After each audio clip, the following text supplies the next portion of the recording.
Hello friends, आज આપણે બનાવીશું સુરતી લોચો। સૌપ્રથમ 2 કપ ચણાની દાળ અને 1 ટેબલસ્પૂન અડદની દાળ અલગ અલગ પાણીમાં 5 થી 6 કલાક સુધી પલાળી રાખીશું। ત્યારબાદ આ બંને દાળને અલગ અલગ વાટીને એક બાઉલમાં મિક્સ કરી લઈશું। ત્યારબાદ એમાં હાફ ટીસ્પૂન હળદર, 2 ટીસ્પૂન આદુ અને લીલા મરચાંની પેસ્ટ,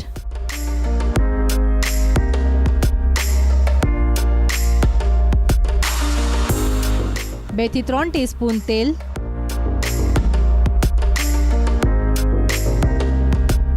સ્વાદ પ્રમાણે મીઠું,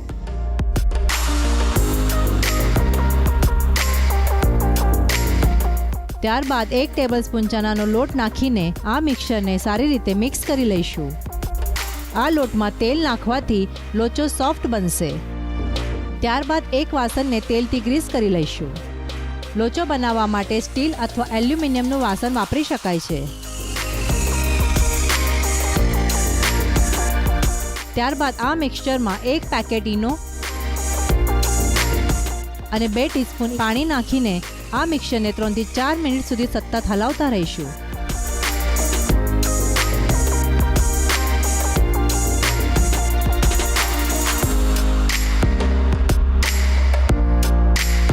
ત્યારબાદ એને ગ્રીસ કરેલા વાસણમાં નાખી દઈશું।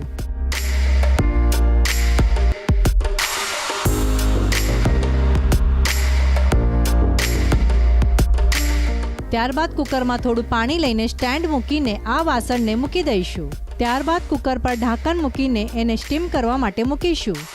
લોચો બનાવવા માટે 10 મિનિટ હાઈ ફ્લેમ અને 10 મિનિટ લો ફ્લેમ રવા દઈશું। આ લોચોને તમે વચ્ચે વચ્ચે ચેક કરી શકો છો। લોચો સોફ્ટ રહે એનું ધ્યાન રહે। હવે આપણે લોચો મસાલો તૈયાર કરી લઈશું। એક વાટકીમાં 1 થી 1.5 ટીસ્પૂન જીરાનો પાવડર, 1 ટીસ્પૂન સંચળ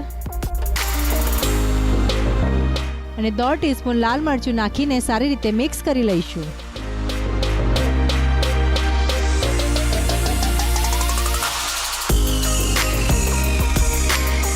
હવે આપણો લોચો મસાલો તૈયાર છે। ત્યારબાદ તૈયાર કરેલા લોચાને એક પ્લેટમાં કાઢી લઈશું।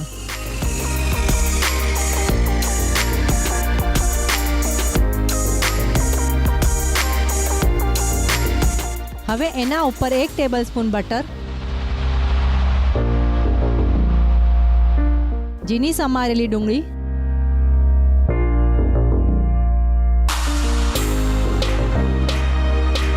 તૈયાર કરેલો લોચો મસાલો,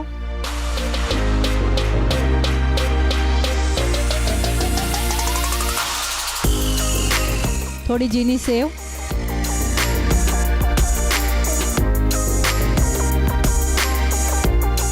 અને થોડી લીલી ચટણી નાખીને સર્વ કરીશું। સુરતી લોચો ખાવા માટે તૈયાર છે।